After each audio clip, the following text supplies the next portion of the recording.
Hello, everyone. You are listening to the latest Flyers Talk podcast presented by Great Railing. I am Jordan Hall, and as always, I am joined by the dynamic Joe Fordyce.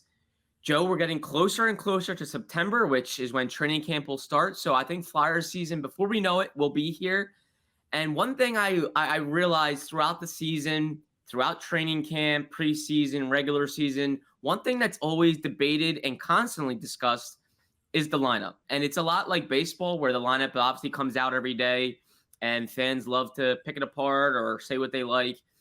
So we figured we would hit on the Flyers lineup, start doing that in a series of podcasts here. So on this edition of the podcast, we're going to predict the top six for the Flyers going into the season. And then on another podcast, we'll do the bottom six. And then another podcast, we'll predict the defense. So, Joe, I think this exercise will help us really kind of portray the depth at forward, or the lack of depth, maybe might be a better term, and really what the team has from a talent perspective in their forward groups. So let's get right into it, Joe. In your mind, what should be the top six? What do you think it could look like come the start of the regular season? So as I look at their roster right now, and of course, the depth is going to be hit big time right away with the absence of Joel Farabee. So when looking at the lineup of, Sean Couturier will be the number one center. And to me, I'm looking at, I'm going to say JVR and Konechny on his wings. And the reason I say that is not necessarily having to do with ability. I mean, Cam Atkinson obviously had the most goals out of any of these forwards that are going to be playing. But Atkinson played a lot on the second line, and he played a good amount with Kevin Hayes. So I'm going to keep that intact. But the top line, I think, is going to be that area where John Tortorella zeroes in on guys like JVR and Travis Konechny and says, I need to get more out of these two players. And the way I get more out of them is to put them on the top line and put them with Sean Couturier. And basically say, guys, I'm telling you, your top line players, go play like top line players and prove me right or prove me wrong, and then there'll be changes. JVR has not played that high in the lineup in most of his time since in this second go around with the Flyers. And I just feel like he and Konechny are the guys that Tortorella will look at this roster and zero in on and say, I can get more out of these guys. They've done more at different times in their career, each of them. And quite frankly, the stature on the team with the money that they're making, they need to do more.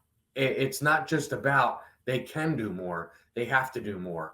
And the Flyers brought John Tortorella here to be a coach to get more out of these guys and perhaps have these guys reach the potential that, let's be honest, they have not reached it in the last few seasons as individual players. Obviously, the team hasn't either, but I'm speaking about the individual players and their track record. So they always say in baseball, guys are going to play to the back of their baseball cards. I think John Tortorella wants these guys to play to the back of their hockey cards like 3 years ago. Yeah. So that's my first line is Couturier, JVR, and Travis Konechny. The second line would be Kevin Hayes with Cam Atkinson on the wing. And that other wing is a real tricky one to me because that's where I feel like you're gonna have to be.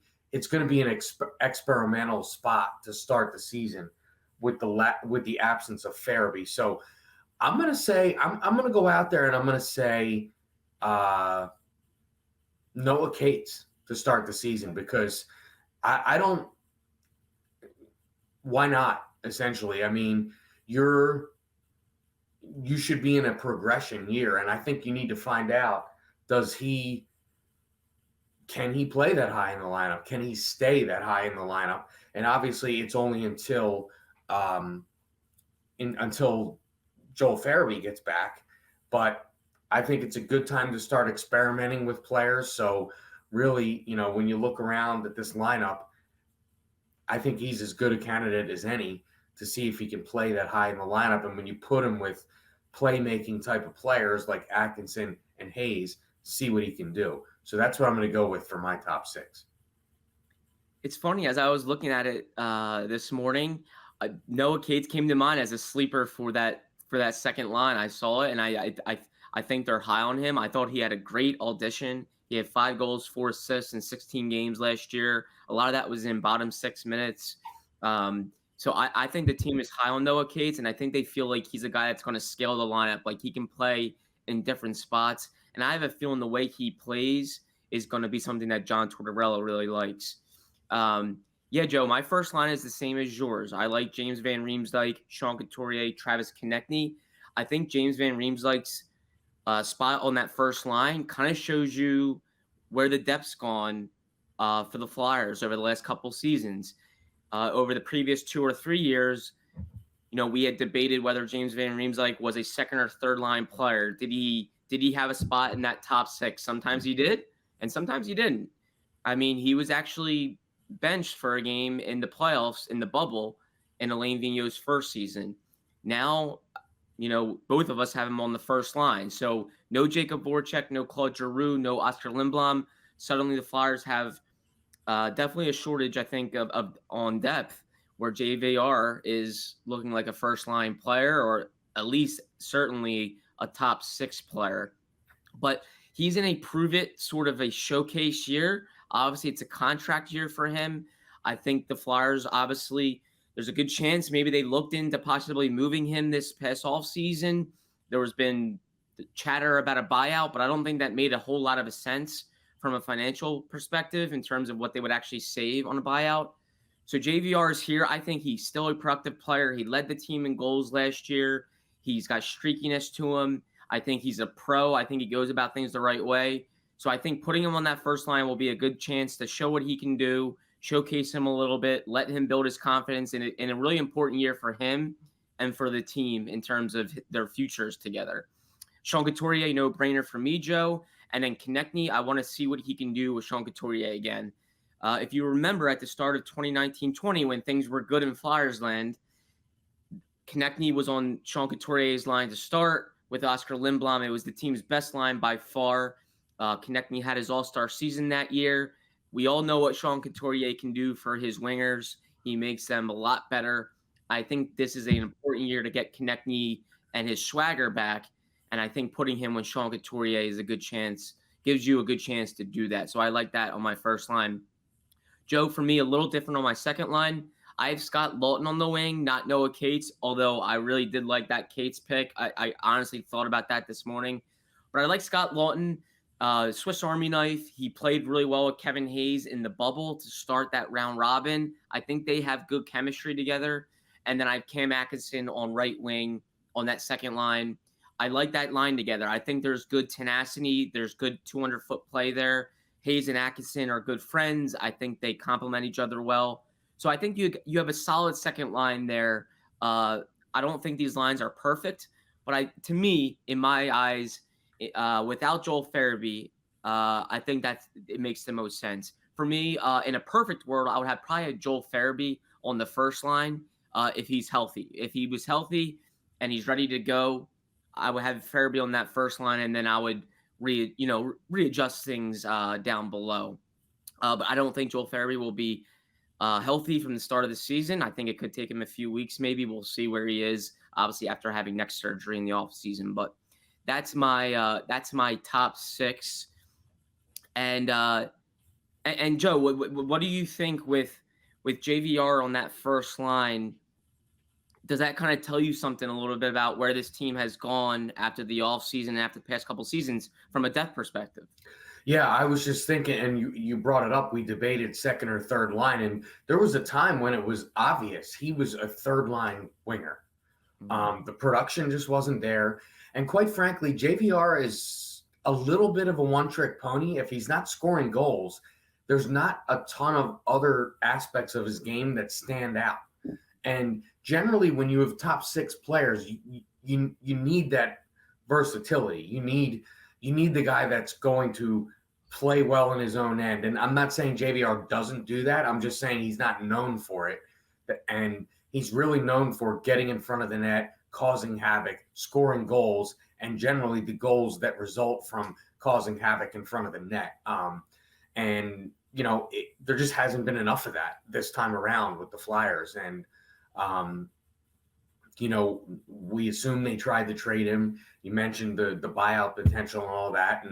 But it appears now he's definitely going to be back. And, I don't see, I mentioned before, the old adage with this team was guys that need, I don't want to say fixing, but guys that need a boost in their game, you put them with Couturier, and that's what happens. I think, as I mentioned, Tortorella is going to see these two guys as guys. I can get more out of these guys. I'm going to get more out of these guys. And the first thing I'm going to do that is not only put them with Sean Couturier, but I could see him saying, like, okay, these guys are going to be labeled as first-line players. So when you're labeled as a first-line player, there's some pressure that comes with that. There's also this, okay, I'm on the first line. So now I need to play my way to stay on the first line. Yeah. Because I'm dropped down in the lineup, then it's obviously related to production and play. If not, when Farabee comes back. Because when Farabee comes back, as you said, I think that JVR would be the candidate to move into that other wing on the second line. Because I really think, and I've mentioned it before on this podcast, that Connect needs a player that Tortorella will zoom in on perhaps more than any other player on this team. So that's my expectation there. And, I think what's going to happen is when you're in training camp and fans start reading about what's going on and lineup projections and these sorts of things, and even us talking about it on this podcast here, people are going to say, wait, JVR on the first line? And then they're going to open up a page on their phone or whatever and look at the roster and say, wow, the depth on this team is just not what it is, not what it's been in quite some time. And it's a little bit of a reality check to where we are with this team right now in a year that's not going to be full of expectations. But again, John Tortorella coached a bunch of Columbus teams that had no expectations, and he took them to the playoffs 4 years in a row. Mm-hmm. So I'm not going to sit here and say they're going to be horrible. Anything could happen, particularly in hockey. Anything happens. We see it all the time. So, but yes, the depth is a striking. Even with one guy that the Flyers are going to rely on, like Farabee, being out of the lineup, that's when you really notice it, because it's really, the goal scoring it doesn't jump off the page at you with this lineup. So it'll be interesting to see, but I could see a lot of line shuffling during the weeks that Farabee is out. I don't think we're going to see, the same top six every game for sure. Yeah. Flyers Talk is brought to you by Great Railing. Stop into Great Railing for the highest quality and lowest prices on all your railing, decking, and fencing needs. And Jordan, I think I misspoke earlier and I said Cam Atkinson had more goals than all those players. You almost forget that James Van Riemsdyk did end up leading this team in goals. Yeah. It was a season that just came off the rails, and it the goal scoring was very quiet. So the guys that did score goals, you don't really remember them. Maybe more Atkinson more so because it was his first year with the team, and he came here, with that expectation that he was going to be one of the top goal scorers on the team. But yeah, I think him and Hayes is a, like you said, there's a lot of chemistry there already. They played a lot together. I think that's a good starting point for that second line. And then that third spot, as we mentioned, could likely be interchangeable. But yeah, I see that first line in the absence of Farabee as an opportunity for John Tortorella. And I think he's going to take it with Konechny and Van Riemsdyk. And Cam Atkinson would have finished as the team's leading goal scorer had he not got injured at the end of the season. I believe he missed the final 9 games. He had that Yeah. injury suffered against the Capitals, and I believe he missed the final 9 games. I think he played 74 games. I'll have to look back on that. But again, so had he not gotten injured, I think he finishes as the team's leading scorer. JVR got hot at the end. Cam Atkinson got hurt, and JVR was the leading goal scorer. But yeah, I'm very interested to see what James Van Riemsdyk does under a John Tortorella head coach. I think JVR gets misperceived by a lot of people as like a player that doesn't want to play hard or tends to be lazy. Like, I don't think he's that type of player. I think he knows when to pick his spots. I've talked to him before, and he's talked about how, a lot of goal scorers know where to find open gaps, know where to know when to push and when to kind of survey and stuff like that. But I do feel like he played some of his best 200-foot hockey I've ever seen under Alain Vigneault when the Flyers were playing well. I really saw him play the full length of the rink, and it benefited him. I thought he played better. You saw him play in different spots in the lineup. You saw him score goals. And, of course, we know what he can do on the power play. So I think John Tortorella, as you mentioned, Joe, will look at JVR and see a player that he can get more out of. And I think new coaches, first year, always kind of have players up on their toes, ready to prove, ready to go, the extra mile. So I think James Van Riemsdyk in that first line spot will have a good opportunity to push and show that he can play, show that he can play a 200-foot game that John Tortorella likes. Tortorella likes all 4 lines playing the same way, in the sense that he understands your skills and strengths, and he understands his fourth line is probably a little different than his first, but he's going to want guys going full go, forechecking and creating turnovers and putting pressure on the opposition. So James Van Riemsdyk on the first line is going to have to do that, and Konechny as well. Absolutely. I think Tortorella is going to see those 2 guys as I can get more out of them. But even Scott Lawton being on that second line shows you where the depth has gone with this team. It's taken a hit. I mean, in a perfect world over the past couple seasons, 2-3 seasons, Scott Lawton was like a fourth line center. And everyone was like, wow, that fourth line looks great. We believe Scott Lawton is an ideal third or fourth line center. Here, I have him on my second line left wing. I really like Scott Lawton as a player. I think he's undervalued in a lot of fans' minds. No, he's not like the most talented guy, but a lot of teams value these types of players that can scale your lineup a little bit, can provide offense when needed, and are going to play the right way. They're going to kill penalties. They can chip in offensively. I think Scott Lawton's been here for the amount of time that he has because of what he brings. Coaches like him. You know what you're going to get every single night out of him. And I think right now, given the Joel Farabee injury and where the team's gone from a depth perspective, he's my second line left wing. Jordan, I think this is an ideal opportunity too for Scott Lawton to get some time on the power play. I felt like over the last couple of years, he really got a little bit snake bitten. I thought he deserved power play opportunities. 2 seasons ago, Nolan Patrick continued to play on the power play. He wasn't producing at all. He was really non-existent on the power play, and I felt like Scott Lawton should be given an opportunity. Same with last year, and I think this year is an ideal time that he could get some looks on the power play. Likely not the first power play unit, but the second power play unit for sure. So I think that would be this is the time he's got to get his looks on the power play. And just looking over the stats here, you were correct. 73 games played for Cam Atkinson. 73, that's right. So, and he finished with 1 less goal than JVR. He had 23, JVR 24. So, yeah, he likely would have led the team in goals if he would have played those 9 games. Yeah. I think as we discussed, Atkinson's placement as a winger on the second line has more to do with fit and chemistry with Hayes than it does with stats or anything like that.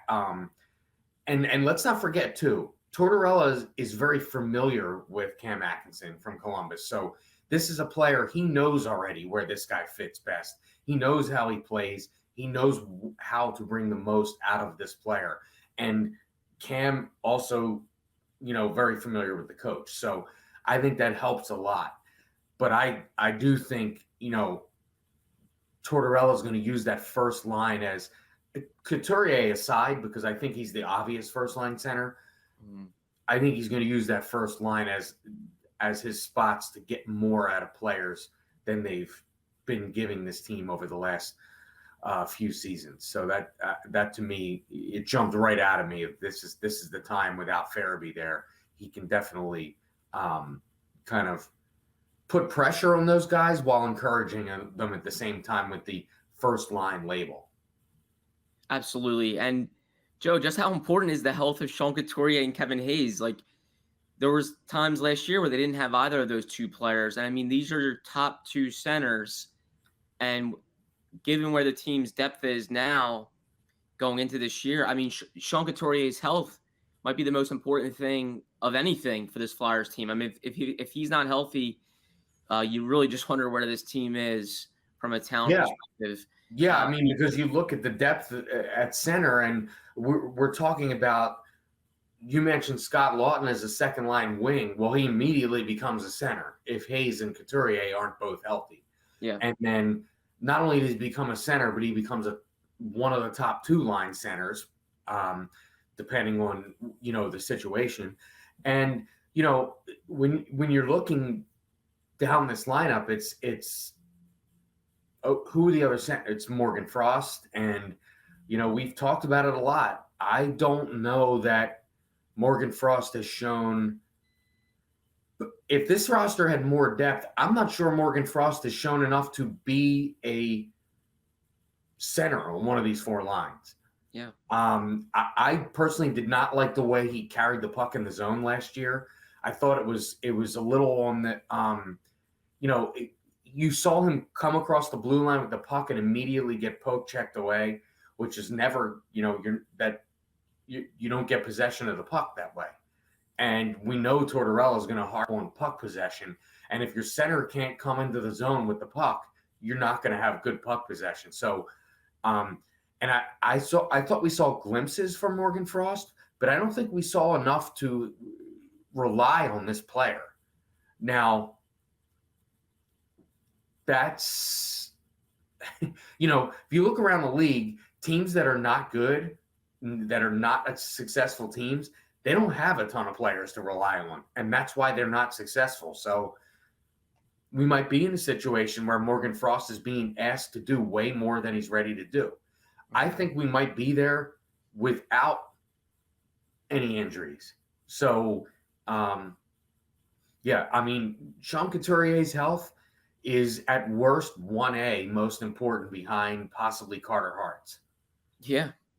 And to be clear, it all signs point to Shankar Toriyama being healthy and Kevin Hayes. Kevin Hayes, basically talked to us about his health at the end of the last year, that they figured out what was going on and he appeared healthy. And from what we've heard from Chuck Fletcher throughout the offseason, Kevin Hayes is healthy and having a good offseason. Same with Shankar Toriyama. By the end of last year, Shankar Toriyama was almost pretty much back to full health. Maybe if they were involved in the playoff race or going to the playoffs, he perhaps could have played.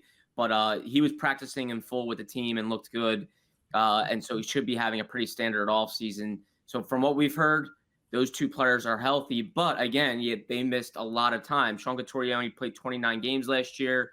Going into the season opener this year, it'll be his first game since December of last season. So, he had gone some time without playing. Kevin Hayes obviously coming off of numerous surgeries and procedures to figure out what was going on in his core region. Obviously, it turned out to be an infection in his blood, and they were able to get that figured out.